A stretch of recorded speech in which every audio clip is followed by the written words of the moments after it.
Hey y'all, so today I wanted to talk to you about a little bit of preparing for an ayahuasca ceremony and setting intentions and what that looks like, and my experience with going through my very first ceremony.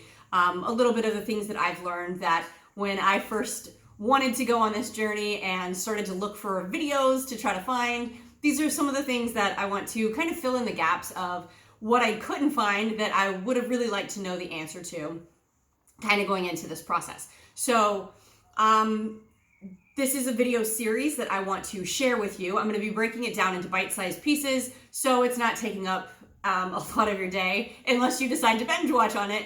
But I'm going to try to keep each video down to about 7 to 10 minutes. I want to keep it fairly short so you can just get the information and it be the topic that you want to maybe learn about. So this video is going to be really about preparing for the ceremony and setting your intentions and what that really looks like and what it looked like for me and my experience with it.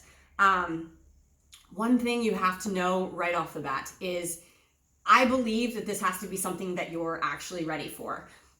When ayahuasca was presented to me the first time about 3 years ago, I was not ready for it. I looked at it as, oh my God, like a psychedelic, like psychoactive stuff inside my body. Like, I'm a mom, I can't do things like that.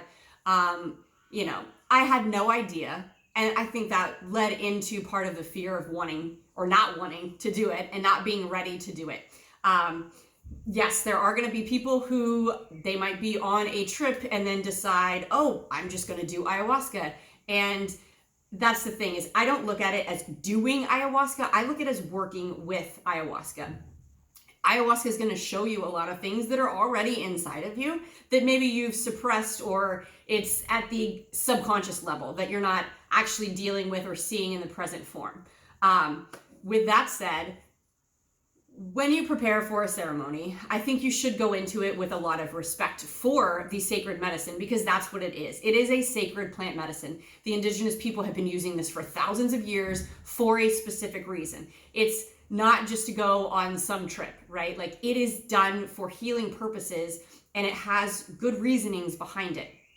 So when I say prepare for it with respect, there's a diet that you follow before, and I'm not going to cover any of that in this video, but I just want to bring some awareness to that there is some preparation on your part going into this ceremony, where when I say that you're working with ayahuasca, it's a partnership. You've got to do your part, and then ayahuasca will do her part, okay?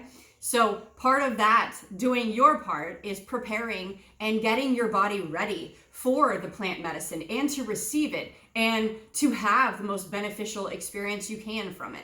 And that comes along with what you're eating and what you're consuming. So start with that kind of respect level going into this. Also, intentions. That's the next thing that I want to talk about. So I came into this with so many intentions. I was like, I'll just list them for you. Here's a couple of them that I'm going to talk about. So one of my intentions was, I had noticed that I had been getting really, really angry and really, really snappy and irritable. And I didn't like the person that I was becoming. I didn't like how this was developing. I know that's not me. And I wanted to figure out how to address this, how to be aware of it, how to process it, to release it, and to be able to continue to move on with my life and be able to not allow it to control me, because that's what it was coming down to, is the anger and the irritability was definitely controlling me and my thoughts, and I don't want that, right? So that was one of my intentions. Another intention of mine is, I've suffered with depression for 24 years. So I had my worst episode in this last year and a half, 2 years, after my second back surgery. So I really wanted to see if there was something I could do about that. I didn't even know what, but I wanted to be able to somehow address my depression. I'd read a lot about how ayahuasca helps with depression, and people who had been through treatments that were unsuccessful, working with ayahuasca, it helped out. So that was another intention of mine. My other intention is, I'm fearful of water, like very terrified of water. I have been working through that, and now I'm able to get into water. As long as I can still see my feet, I'm able to get into water about up to my chest and not have extreme anxiety about it. I still can't put my head underwater, so I kind of wanted to see where that's coming from, because when I was a kid, I was on a swim team. I remember my mom taking me to the beach and like she would hold my hands, and as the wave would come in, she'd help me jump up through that. And I had great memories of the water. And then there was a period of my life where I didn't go in the water, and then I developed this great fear for the water. So I kind of wanted to uncover that, because there's something subconscious that I have not been able to get at through any therapy that I've ever taken to understand that. So I was really hoping working with ayahuasca would help me to get there. Other intentions that I had was just kind of relationship issues that I have with people, husband, kids. I just want to make sure I'm at the level that I want to be at with them, and I'm doing my part to work through relationships. Like I said, two-way streets, so the other person has to want to do the same work you do, but I wanted to make sure that I was doing everything that I could in these relationships in my life. And then the last thing is just to know that everything that I'm doing in my business is actually serving my purpose and doing what I was made to do. I just wanted some clarification and clarity on that. So those were my intentions that I had going into this ceremony, right? But what had actually happened, let me backtrack. So I do think setting intentions are important. I think you should carve out some time before your ceremony and really work through what you would like to see happen. Now, one thing that you're going to hear about ayahuasca is it's going to give you the experience you need, not what you want. And I didn't really pay much attention to that at first when I was reading this over and over and over again, right? Like I was just like, oh, it's probably because, they had something fearful in their life and they weren't ready to deal with it. And that's why it wasn't something that they wanted. I tried to work my way around that little quote, but I was able to see exactly that quote is like 1,000 times correct. And I was able to feel that myself. That's going to be a separate video. I'm not even going to get into my experience with ayahuasca yet. But understand that is you will get what you need, not what you want. And intention setting is important. I take from my meditation, almost, I think 13, 14 years now of my meditation practice. I want to take something from that and share with you how I set intentions with that.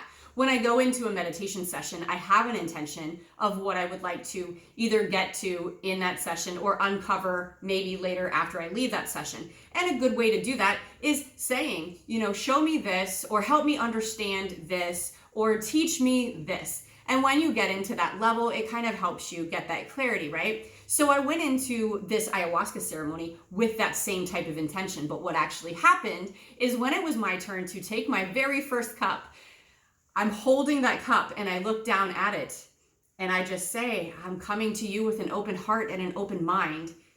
And then I drank it. And I think that was probably the best thing that I could have ever done, me personally, and maybe for you. And that's why I want to share that with you, is don't get so attached to the outcome or your intentions of what you want. Because then if you don't get those intentions, you're going to beat yourself up about what's wrong with me? Why didn't this work? Blah, blah, blah, and all of that.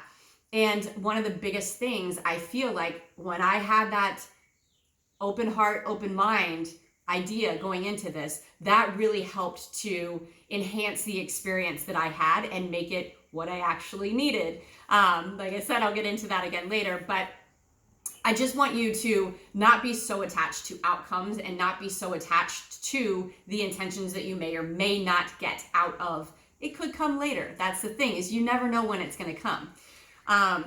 But that is what I wanted to share with you in this video. Like I said, this is going to be a series. The first blog post I did was kind of just talking about ayahuasca as a sober person and wanting to work with ayahuasca, what that looks like for me and why I still consider myself sober, even though some people may consider ayahuasca a drug. I do not consider it a drug, and a little bit of chat about that, right? And then I'm going to go into detail later about the different types of experiences that I had working with ayahuasca and another plant medicine that I used on this. And hopefully, you just go into this looking at it as this is my experience. I'm not trying to persuade you to do anything or anything like that. I just want you to understand my experience, and maybe if you were having the same thoughts as I did, this will kind of help you work through your own thoughts, okay? So thank you so much for watching this, and I hope you enjoy this series.